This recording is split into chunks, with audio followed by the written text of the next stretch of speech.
Hello friends, once again greet you and this is another chapter of OTRO RINCÓN podcast. Today we have up Issey Nakajima-Farran, a Canadian soccer player who played for World Cups and participated in the leagues of Denmark, Singapore, Malaysia, United States and even the Spanish Premiership. My friend, start. What's your soccer idol when you were a child? Yo, what's up, man? How you doing? I hope everything's good. Thanks for reaching out, man. And yeah, here we go with the answers. My idol growing up was Kazu. He's also known as King Kazu. He's a Japanese guy that's actually still playing. I saw him play when I was a kid. I saw him score 2 goals when I was 8 years old, and I remember saying to my dad, it was the first game I've ever been to, and I said to him that I want to do exactly what he does. And it's funny that this guy is still playing, and I've retired at the age of 36. 37 now. Retired from professional football at 36. I'm still playing amateur football in like fifth division, sixth division, something like that in Spain, in Catalonia, in Barcelona. But yeah, it was super kind of. I think I know he. A lot of players saw him play and was inspired, and yeah, it's just to to see this guy still playing. It's just unbelievable, to be honest. But yeah, he definitely inspired a lot of kids, and I was definitely one of them. After spending time in England, you go back to Japan and made your debut with Aris Niigata. What do you remember from this moment? Well, that's kind of a broad question because there's a lot happened from that moment. Like I said, it's gonna be a long interview, man. But yeah, from that moment, well, I made my debut in Singapore Albirex. I never made it to the bench of my first year as an 18-year-old, trying to move on. Well, I signed my first contract at 18 with Albirex Niigata in Japan. I almost made it to the bench once, but I think the center back was had a flu. So the coach said to me, he said I was going to take you get you on the bench, but I'm gonna have to take an extra defender. So, but keep working hard, kind of thing. And I never got my chance after that. So, but the following year, Albirex Niigata set up a team in Singapore, so their young players would all gain more experience. So from that, yeah, I was happy to go. I think a lot of guys would rather play in Japan, but at that time, reserve games there was only 14 games a year, so it was a no-brainer for me to get more games, to get more experience. And they set up this club, this team in Singapore because it's so small. So they were reaching out to the nearby neighboring countries. So Albrecht Niigata said, yeah. So we went on loan there and played for.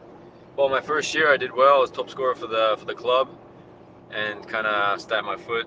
But the club was like, all right, you did well, but yeah, you do another year. So and obviously as debuting, but it was a strange debut. Even though it was top league Singapore, playing in Singapore is a little different because Singapore is all about betting on games, and it's all about that. What do you call it?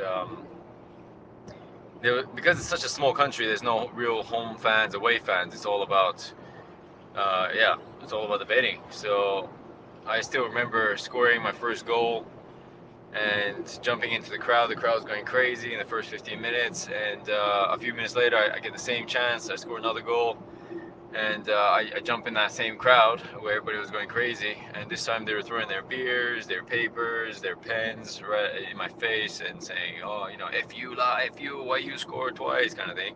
So they're betters. They're not fans of our team or me or whatever. So that was a strange experience, and that's why I kind of didn't want to stay in Singapore, even though the life was good, beautiful place. Um, and obviously, my second year, I did really well. I got the Young Player of the Year award, and I thought that would be enough for me to get a chance to go back to Japan, but that didn't happen either because national team coach for Singapore asked me to go with him to Denmark, and that's how I got that chance. But I know it's a real broad question. It's a broad answer too. Sorry, man. But yeah, growing up, yeah, I was based in England with Crystal Palace, but I went to Japan because at that time there was no real education for guys. The guys that were older than me went through the system. You know, there's 10 guys in each age group as a youth team, so 10 16-year olds, 10 17, 10, 18. And after that, you move up into the first team.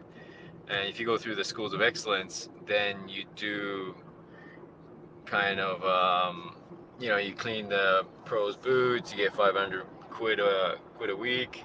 It's all good, but one out of 10 guys a year might go up to the first team or move on to other teams, but the other 9 guys have zero education and got nothing really to fall back on. So that's when my parents gave me the option, saying, "Yeah, you want to go back to Japan? You're gonna have to go on trial, but you prove yourself. You say you want to do this." So they really supported me to get to that level, or get to that.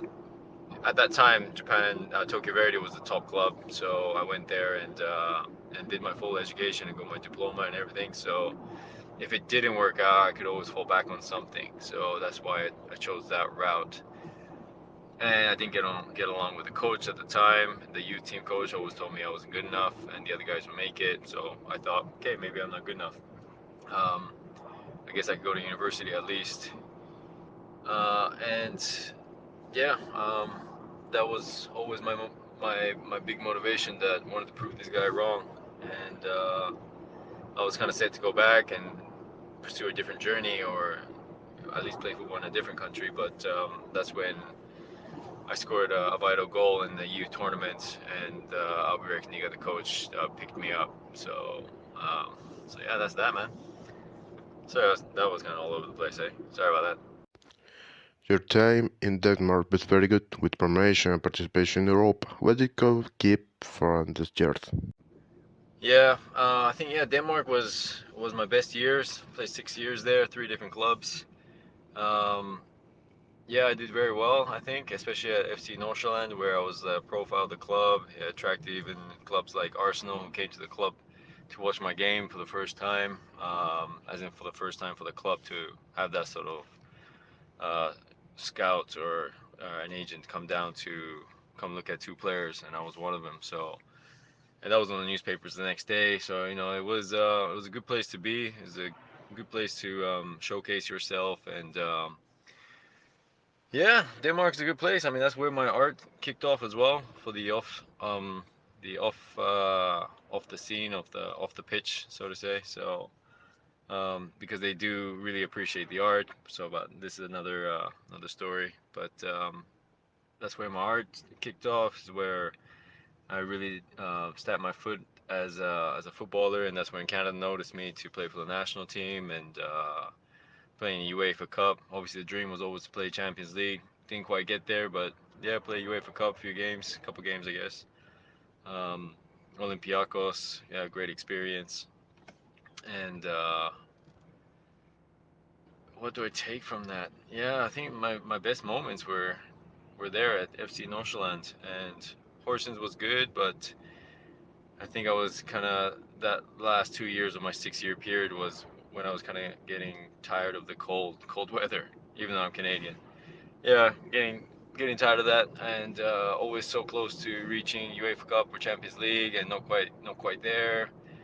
And my other passion was also to speak different languages with football. The language of football is always the same, but go experience all these different cultures, and I think that's what I was also really interested in. So I wanted to kind of see the world with my feet, which is what I did. But I still, looking back, Denmark was one of my best moments in my career. And yeah, when you play in top league in any country, you're the uh, you're the main thing people talk about. People always know who you are, and yeah, just enjoy the good things that you did. And there's also, the pressure of like losing, and you feel that from the city that you're in, or the town. Because if you're out having some food with your girlfriend or your family friends after you just lost the game, these guys these fans will come up to you and say, get out of here. You need to be training more or something like this. I mean, that's only happened once to me, but everybody goes through that. It's part of the game. So everybody experiences that when you're playing in an important club, important part of the city. So it's um it's nice to be in that pressure where football is really the religion. Everybody cares about the football. Whereas in other countries, it's the second best sport, but again, Europe is where everybody wants to play. So in Asia, people are betting, or it's not quite the main sport. So the pressure is different. Um, but yeah, it was great times, great times. At one point, you get to participate in under 21 match with the Singapore team. How did it happen? Yeah, so that second year, my second year in Singapore, because Singapore is such a small country that if you play there for 2 years and the country wants you, they can issue a passport to represent that country. It's a FIFA rule. Certain size countries can only, I guess, grow so much players, or so Singapore wanted me to represent the club and, sorry, represent the country, and it was against Japan. So of course, I saw this as a potential chance to showcase myself for my Japanese club back home in Alberic's Niigata, and also being a Japanese player for this club. Uh, it was a chance. Yeah, it was a great chance for me to showcase myself. Singapore has never beaten Japan, so our odds weren't very good. But I thought, screw it, this is a chance. See what happens. Just work your ass off, see what happens. So that's what I did. Scored 2 goals, got man of the match. Singapore beat Japan for the first time in the history of ever. So that went really well. And I think that one of the journalists asked the Japanese coach, he said did really well for our country. We obviously want him to be representing Singapore, but does he have a chance to represent Japan one day? And he just pretty much shut us down immediately, saying, "Oh, there's good players everywhere." So um, he did well, but good luck to him. So that's when I was like, that's another level of motivation that kicked in, and I was like, one day I'm gonna hopefully play for Canada and get this chance again to beat you guys, kind of thing.